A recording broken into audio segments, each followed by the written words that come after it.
যে সনাতন ধর্ম নষ্ট করছে কে? দীনকৃষ্ণ ঠাকুর, নাকি তাকে যারা ভালোবাসে তারা, নাকি আর কেউ? বিচার করবেন কথাগুলো। এ মালা কি? মালা কোনো ধর্ম নয়। ধর্ম কি? ধর্ম হলো শাশ্বত। আপনি বলছেন তুলসীর মালা সনাতন ধর্মের লক্ষণ। গলায় যদি মালা আমার না থাকে, তুলসীর মালা না থাকে, তাহলে আমরা বলবো কি করে যে আমি সনাতনী বা আমি হিন্দু? এবার বলুন তো ভাই, নিজেকে প্রশ্ন করবেন। হিন্দু ধর্মের 33 করোড় দেবী দেবতার ভিতরে কাউকে দেখাতে পারবেন কারোর গলায় তুলসীর মালা আছে?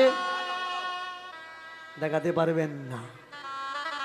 যে ধর্মের মানুষ দেবতাদের উপাসনা করছে, সেই দেবতাদের গলায় কিন্তু মালা নেই। তাহলে আপনার আর আমার গলায় এই মালা কে পরিয়ে দিয়েছে? একটা সম্প্রদায়, একটা দল, একটা গোষ্ঠী। এরা কারা? এরা একটা দল। এরা সনাতন ধর্মের মানুষ নয়।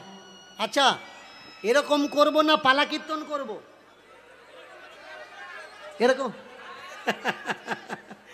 কারণ আসার পরে অনেকে বলেছে, বাবা অনেকে পোস্টার মেরেছে, তো তা আমি ওদের বলেছি তোরা লক্ষ্য করবি, যারা পোস্টার মেরেছে ওরা লুকিয়ে লুকিয়ে শুনবে।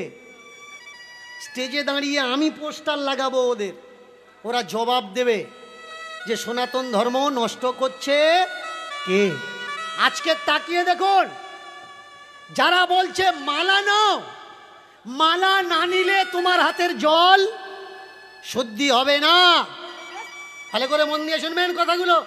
মালা নাও, মালা না নিলে তোমার হাতে কোনো সাধু বৈষ্ণব খাবে না। ভাই পৃথিবীতে কে বড়? সাধু বৈষ্ণব ব্রাহ্মণ জাতপাত বড়, নাকি তোমার যে পৃথিবীতে এনেছে তোমার জন্মদায়িনী মা, জন্মদাতা পিতা, তারা বড়?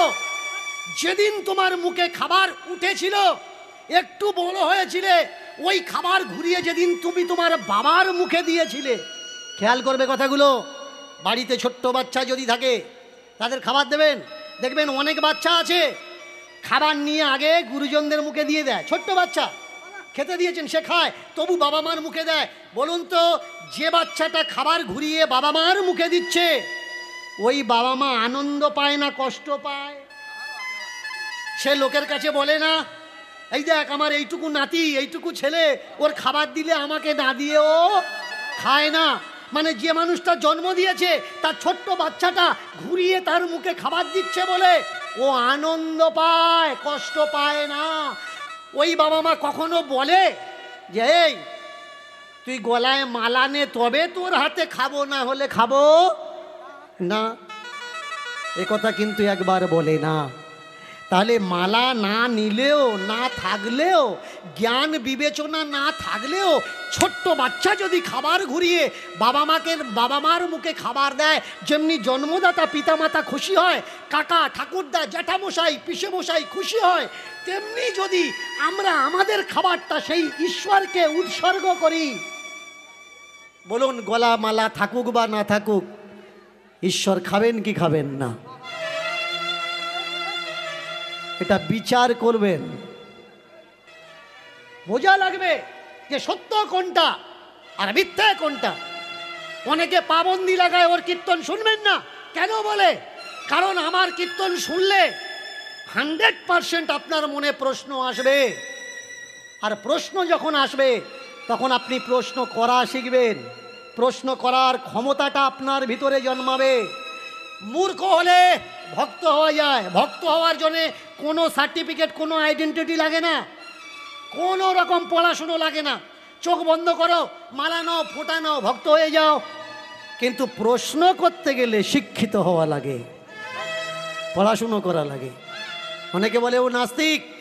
যে কেউ নাস্তিক হতে পারে না। নাস্তিক হতে গেলে আপনার কোয়ালিফিকেশন থাকা দরকার, কোয়ালিফাইড হওয়ার দরকার, পড়াশুনো থাকার দরকার, তবে গিয়ে আপনি নাস্তিক হতে পারবেন, না হলে হতে পারবেন না। যারা বলছে গলায় মালা না থাকলে, কপালে তিলক না থাকলে আপনার হাতের জল শুদ্ধি হবে না,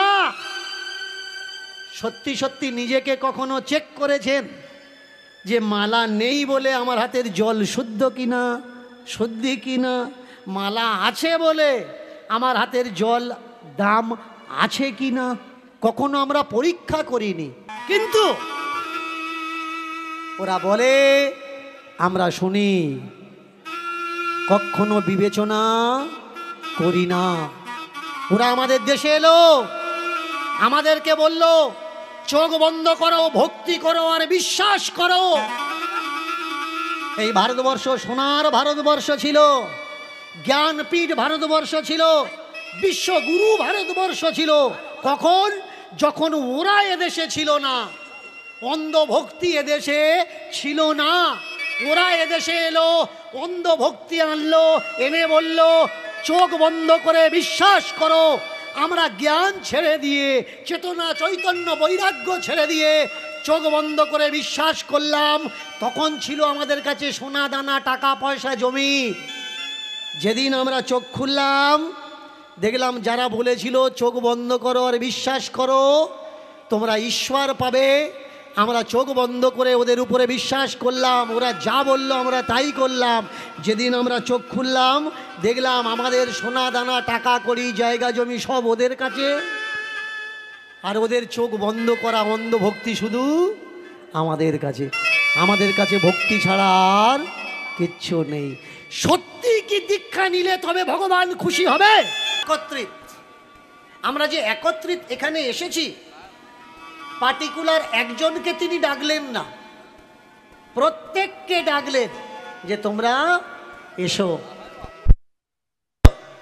ভগবান লীলার মাধ্যমে সখাদের বলছেন মায়ের কাছে ফিরে চলো। আর পদকর্তা পদের মাধ্যমে বোঝাতে চাচ্ছেন অনেক বাঁচা বেঁচেছো, এবার মৃত্যুর কাছে ফিরে চলো। একদিকে মা, ম শব্দে মা, আবার ম শব্দে মৃত্যুরও প্রথম অক্ষর ম। তাই বললেন আর বেলা নাই, চেয়ে দেখো জীব, কারোর বা 40, কারোর বা 50, 60, 70, 80 হয়ে গেল। নিজেকে প্রশ্ন করো এই বয়সটা কেমন করে গেল। প্রত্যেকেই বলবে এই বয়সটা কিভাবে গেল আমরা জানি না, কিভাবে গেল আমরা বুঝি না, বুঝি না, বুঝি না। ঢলতে ঢলতে জীব যেদিন মৃত্যুর কাছে পৌঁছে যাবে। মানুষ কাঁদে কেন? মৃত্যুর সময় যন্ত্রণা হয়, ছটফট হয়, দুঃখ ব্যথা হয়, তাই কাঁদে না। মৃত্যু তো মিলন তিথি, অনুভব একটা হবে, কিন্তু কাঁদে কেন? কাঁদার কারণ হলো যে হে প্রভু, তুমি তো জীবনের এতগুলো বছর আমায় দিয়েছ, আমি পেয়েছি, কিন্তু আমি বুঝিনি, উপলব্ধি করিনি এই বছরগুলো তুমি আমায় দিয়েছ তো কেন দিয়েছ, আমি অনুভব করিনি।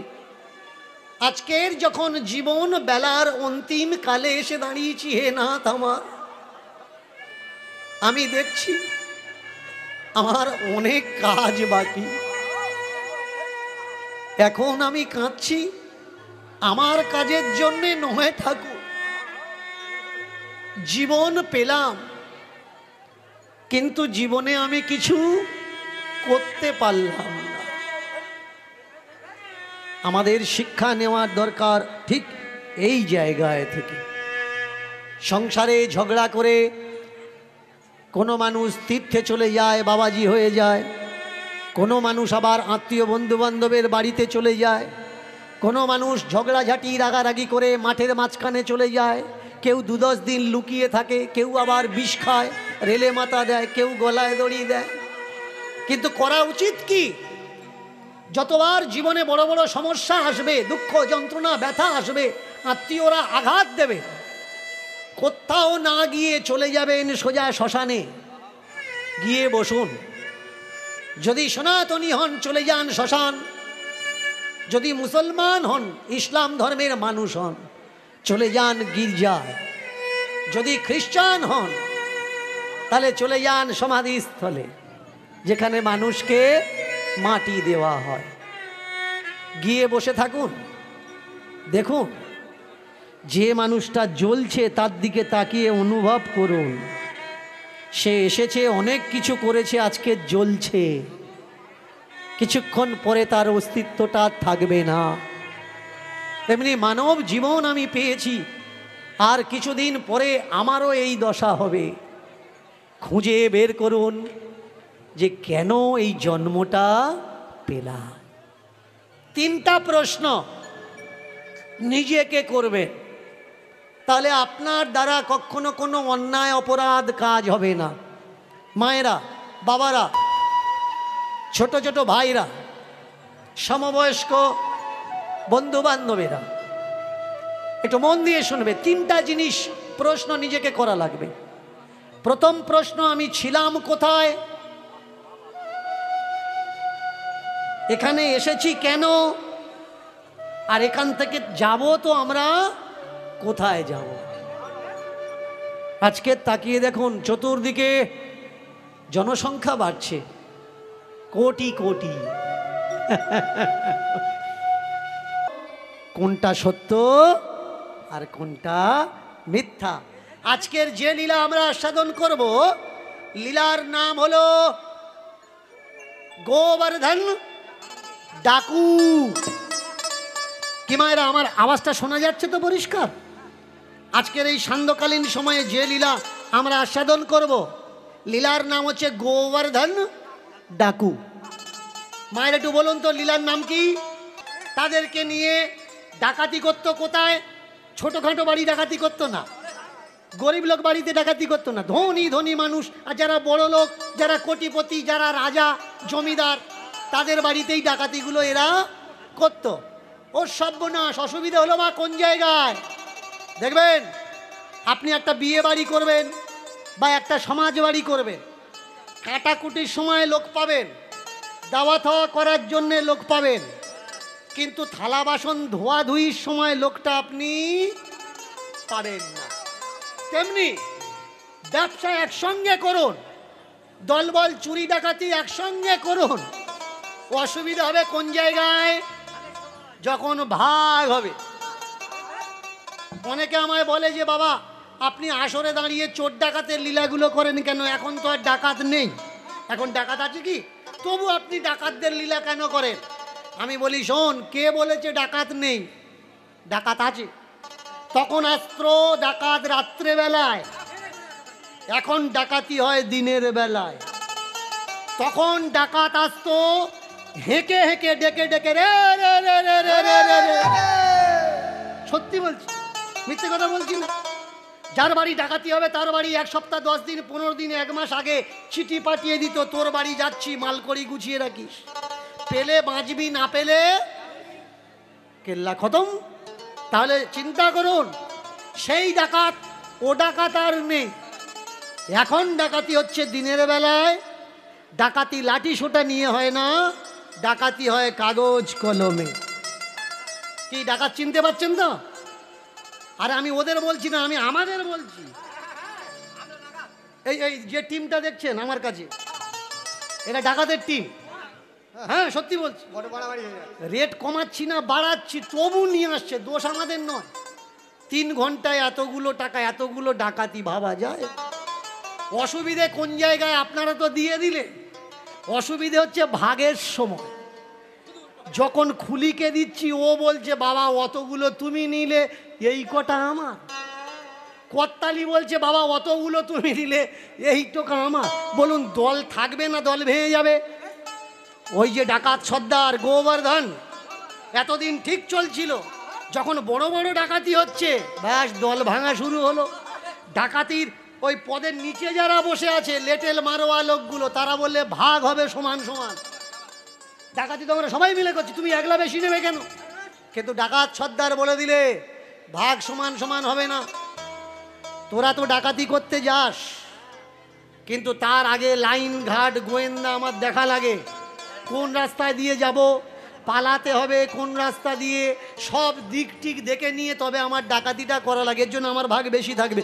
এক দলেরা বলছে সমান ভাগ হবে, কিন্তু গোবর্ধন বলছে ভাগ আমার বেশি থাকবে আর তোদের কম। ব্যাস দল ভেঙে গেল। গোবর্ধন বলে যা আমি একা একা ডাকাতি করব। চলেছে, দল ভেঙে গেছে। গোবর্ধন একা একা ডাকাতি করতে যাচ্ছে। রাজস্থানের রাজা রাজবাড়িতে ডাকাতি করতে যাচ্ছে। এবার বলুন মায়েরা, যারা ডাকাতি করতে যায় তারা কোন ঠাকুরের নাম নেয়?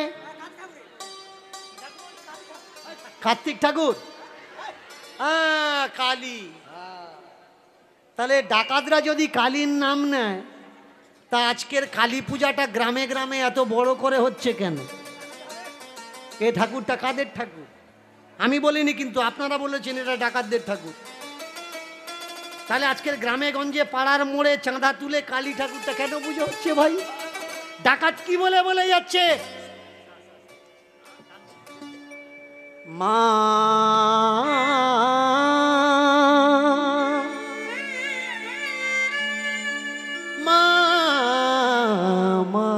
গো,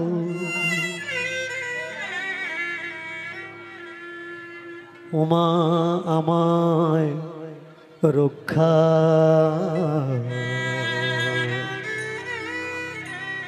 করো। রাজবাড়িতে সবাই খাওয়া দাওয়া করে ঘুমিয়েছে, আর এবারটা করছে কি আস্তে আস্তে পা টিপে টিপে যাচ্ছে। কেন? ডাকাত আজকে চোর হয়ে গেছে। একসঙ্গে অনেকে থাকলে চেল্লামিল্লি হয়, কিন্তু যদি একা পড়ে যায় তখন কিন্তু আর চেল্লামিল্লি হবে না, জব্দ হয়ে যায়, লোক চুপ হয়ে যায়।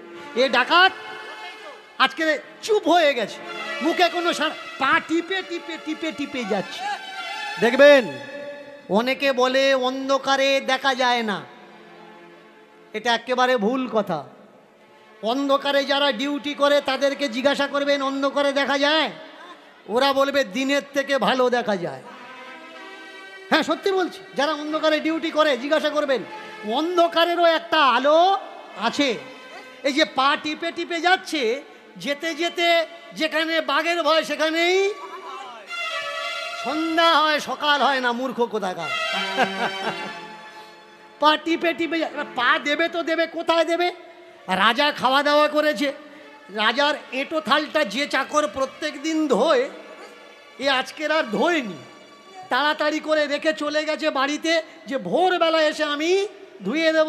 ওই এঁটো থালটা যে রাখা আছে সোনার থাল, আর পা দেবে তো দেবে, ওই থালার কানার উপরে পা তুলে দিয়েছে। যেই পা তুলে দিয়েছে, থালা একেবারে ঢিকবাজি খেয়ে এসে ঝনাত করে নিচে পড়েছে। যেই পড়েছে, আশেপাশে যারা ঘুমাচ্ছিল জেগে উঠেছে, চোর চোর চোর এসেছে, চোর এলো পড়ে গেল সারা, চোর এলো উলুধ্বনি উলুধ্বনি, চোর এলো পড়ে গেল সারা। তোরা কোথায়,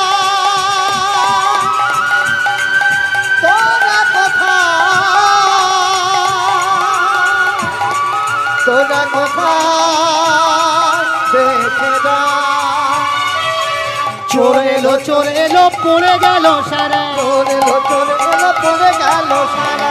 ওঠ ওঠ জেগে ওঠ, ঘুমাস না তোরা, ওঠ ওঠ জেগে ওঠ, ঘুমাস না তোরা, ওঠ ওঠ জেগে ওঠ, ঘুমাস না তোরা, ওঠ ওঠ জেগে ওঠ, ঘুমাস না। ওরে ঘুমিয়ে আর থাকিস নে, চোর এলো ঘুমিয়ে আর থাকিস নে, চোর এলো ঘুমিয়ে আর থাকিস। এবার রাজ সম্পদ হবে চুরি, ঘুমিয়ে আর থাকিস নে, রাজ সম্পদ হবে চুরি, ঘুমিয়ে থাকিস, রাজ সম্পদ হবে চুরি, ঘুমিয়ে থাকিস নে, রাজ সম্পদ হবে চুরি, ঘুমিয়ে থাকিস, রাজ সম্পদ হবে চুরি, ঘুমিয়ে থাকিস। দেখো চোর এলো, চিৎকার কত হলো, চিৎকার কত হলো। আশেপাশে যারা ঘুমাচ্ছিল তারা সবাই আয় ধর, আয় ধর, আয় মার।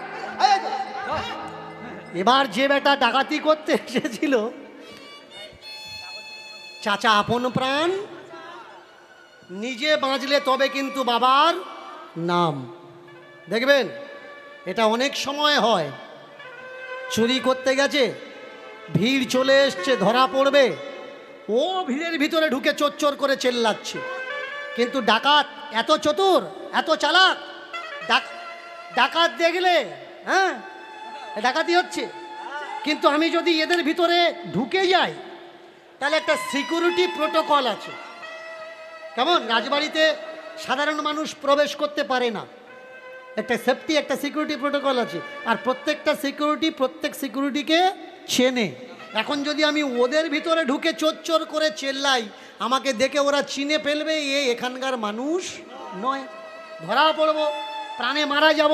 করলো কি, এরা পিছনে চিৎকার করছে, আর ওই ফাঁকে ওরা একত্রিত হওয়ার আগে এরা এখান থেকে ডাকাত দৌড় দিয়েছে।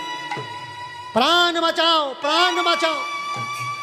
এবার মনে মনে হচ্ছে ভাগ সমান হলে ভালো হতো, এভাবে আর ছোটাছুটি করা লাগতো না।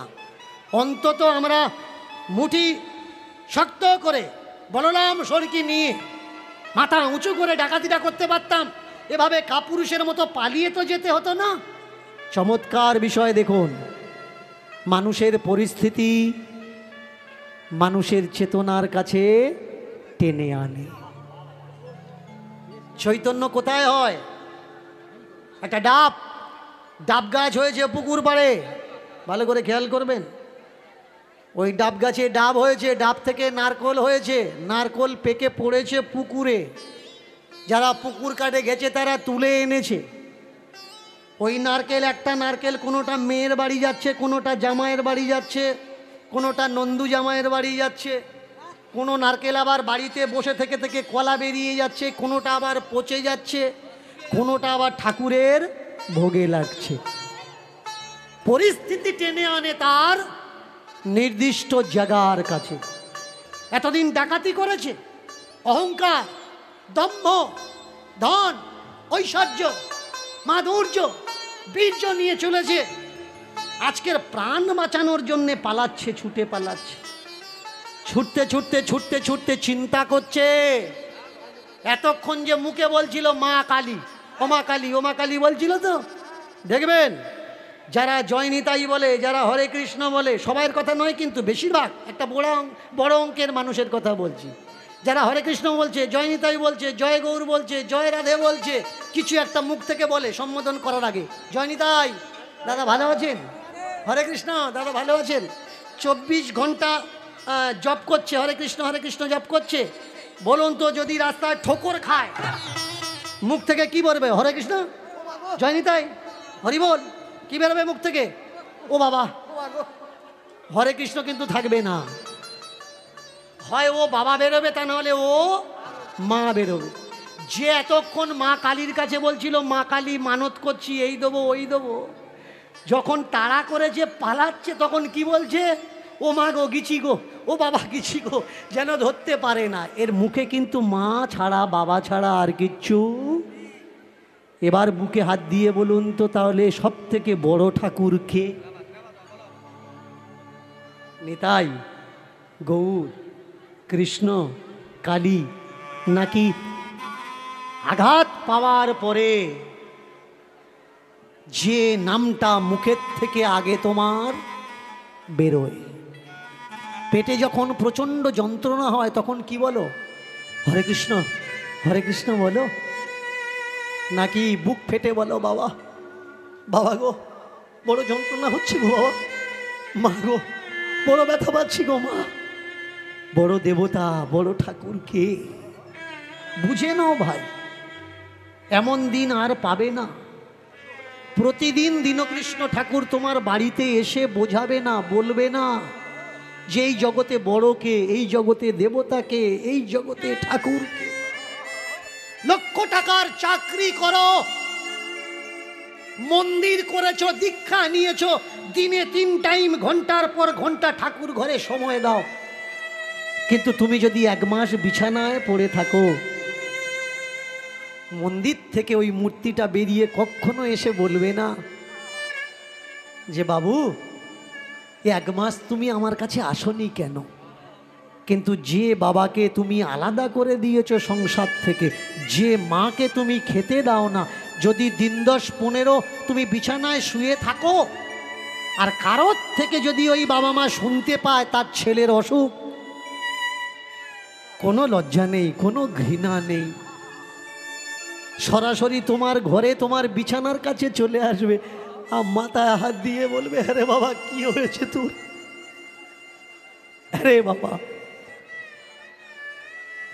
বাইরে বেরুস না কেন। সব থেকে আগে কে কাঁদবে? আগে কাঁদবে তোমার বাবা, আগে কাঁদবে তোমার মা, ছটপট করবে তারা, প্রার্থনা করবে ভগবানের কাছে, ভগবান আমার ছেলেকে ভালো করে দাও, আমার মেয়েকে ভালো করে দাও, আমার বাচ্চাকে ভালো করে দাও। কারণ ইহ জগতে বাবা মা ছাড়া বড় গুরু আর কেউ নেই।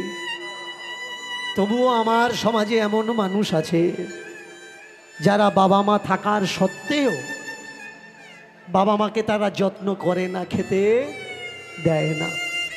আজকের এই হরিনামের বাসরে বা কীর্তনের মাধ্যমে, শব্দযোগের মাধ্যমে যতদূর এই কীর্তনটা পৌঁছাচ্ছে, যদি এমন কোনো ছেলে মেয়ে থেকে থাকেন যারা অসহায় বৃদ্ধ বাবা মাকে খেতে দিচ্ছেন না, দোহাই অনুরোধ ভাই, এই ভুলটা করবেন না।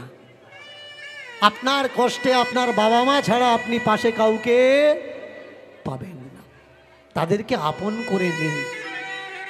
যেমন বাবা মার কাছে ছেলে মেয়ে ছাড়া আর কেউ নেই, তেমনি ছেলে মেয়ের কাছে বাবা মা ছাড়া কেউ নেই।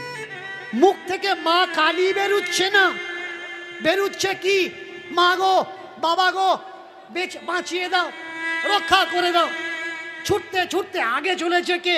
আগে চলেছে গোবর্ধন ডাকাত, আর পিছে রাজপ্রাসাদের দরবারিগুলো, সেনা সামন্তগুলো, গার্ডগুলো ছুটেছে, ধর ধর, এইদিকে যাচ্ছে, ওইদিকে যাচ্ছে। এই দেখছেন কত মানুষ এক জায়গায় হয়েছে। বর্তমানে ধর্মকথা হয় 3 ঘন্টা, কিন্তু আজ ছাড়া 50 বছর পিছনে যান, 60 বছর 70 বছর পিছনে যান, গ্রামে যদি কোনো অনুষ্ঠান হতো ঘন্টা মাপামাপি ছিল না, যখন ইলেকট্রিসিটি ছিল না, হ্যাচাক লাইট ছিল না, ছিল দেড় লাইট,